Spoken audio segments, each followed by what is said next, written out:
Welcome to Save as Ability, a podcast to educate and inform you about disability employment issues. My name is David D'Arcangelo, and I'm your disability policy expert. IEPs, the Individualized Education Program, that's what we're talking about today on Save as Ability.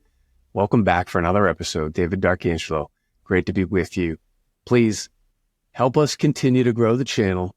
If you could like, subscribe, share, comment, that'd be great. Help us keep great content flowing for you and grow the channel.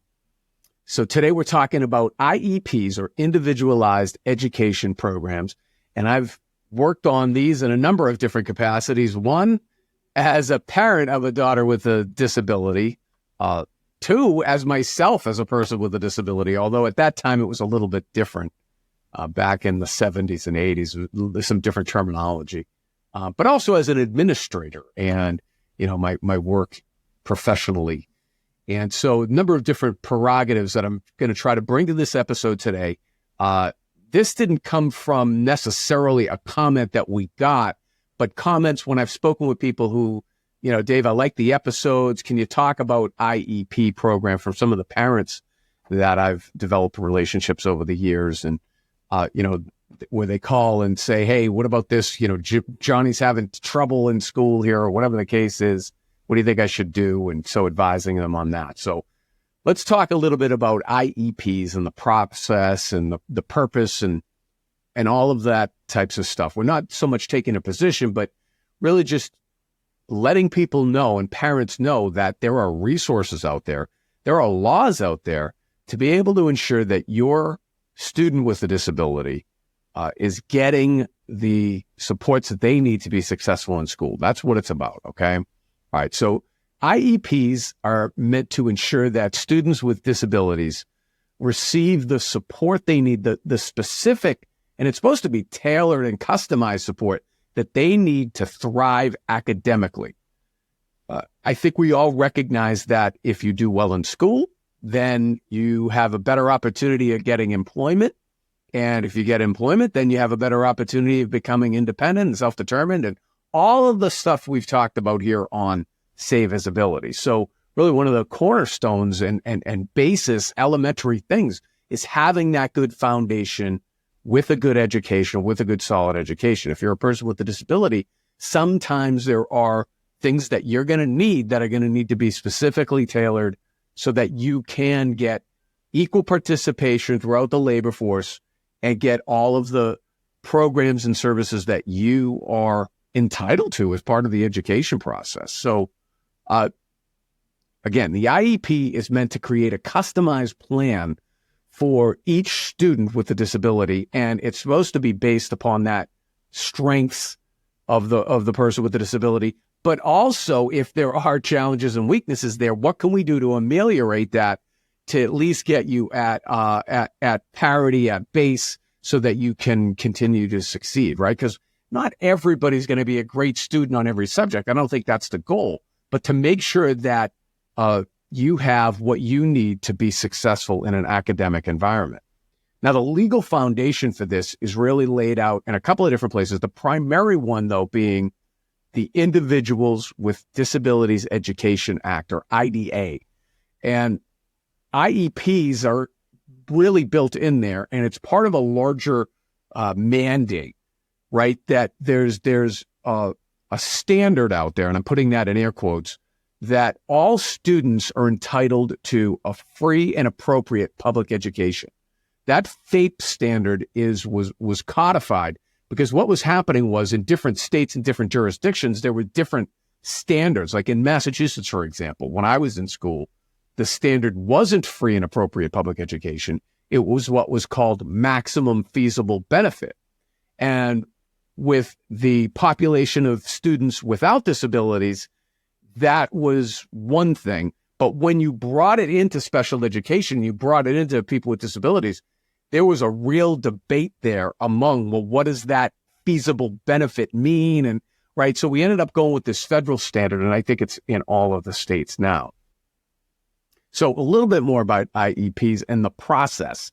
So there's supposed to be a development process there. And this is really one of the kind of biggest bones of contention, if you will, if you talk to parents of students with special needs and the students themselves. Oftentimes, the student is arguing with the parent about what it should be, and then together they go to a meeting, and you get the guidance counselors saying one thing, you've got the teacher saying one thing, administrators saying another. Can we do out-of-district placements, which are more expensive? Then what about transportation? All these things. And so it's really one of the problematic things with the whole IEP process is, how do you get all of those different parties on the same page? The student, the parents, the teachers, everybody involved in that student's academic setting. That can be very challenging. So that collaboration is key. And it's really going to depend too on the person with a disability or if you're, when you're under 18, they like to refer to people with disabilities as individuals with disabilities and special education, right? We've had an episode about that. But anyways, the family insights and what the student wants, that's not monolithic. Sometimes what the student wants isn't necessarily what the family wants. And then that might not be what the teachers think is best. And so that collaboration there is really key. So to look at it positively, it's one of the better things of the process where everybody gets together and kind of collaborate. But if you want to look at it a different way, it can really be an impediment. And really, if you don't get it right, it can really inhibit. So that's one of the major challenges with trying to implement IEPs. So, there's supposed to be these annual reviews. They're supposed to get adjusted. But, unfortunately, that leads to like this administrative bureaucracy and paperwork. And that really doesn't lead to learning. And, the more dollars that you're spending on that stuff, the less dollars you're spending on the student actually learning. That's problematic, right? So, another thing is different jurisdictions are going to fund it differently. Like here in Massachusetts, it's basically a split between local government and state government putting the money together to be able to support the student, right? And because the federal government really, what do they pay for? They pay for like free and reduced lunch and, some other programs, but they are not driving the dollars towards the students. So here comes the feds with all these rules, yet they're not putting any money in to really kind of back up the rules. So again, another challenge there. Why is this so important though? This impacts the student's future.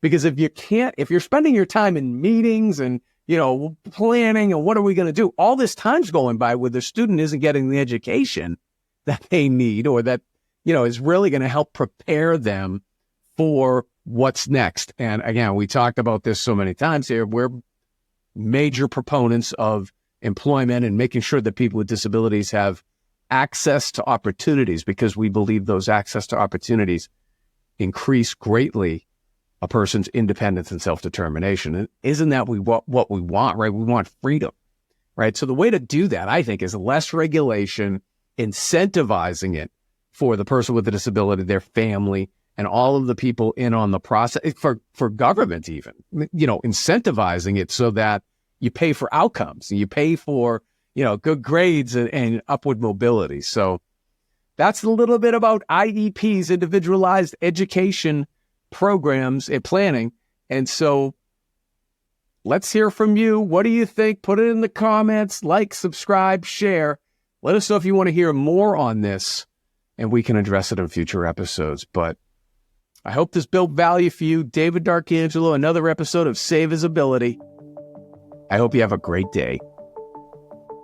For more information about disability employment issues, please visit our website, disabilityemploymentsolutions.com. The Save As Ability podcast is available on Apple Podcasts, Spotify, our YouTube channel at Disability Policy Expert, or wherever you stream your podcasts. Subscribe, stream, rate, and review our shows. Your ratings and reviews help our show reach new audiences. Produced by Pod Pro Entertainment. Save As Ability lives within a network of podcasts located at podproentertainment.com. #TheNewRadio. Again, my name is David D'Arcangelo, and I'm your disability policy expert. Until next time, thank you. I hope you have a great day.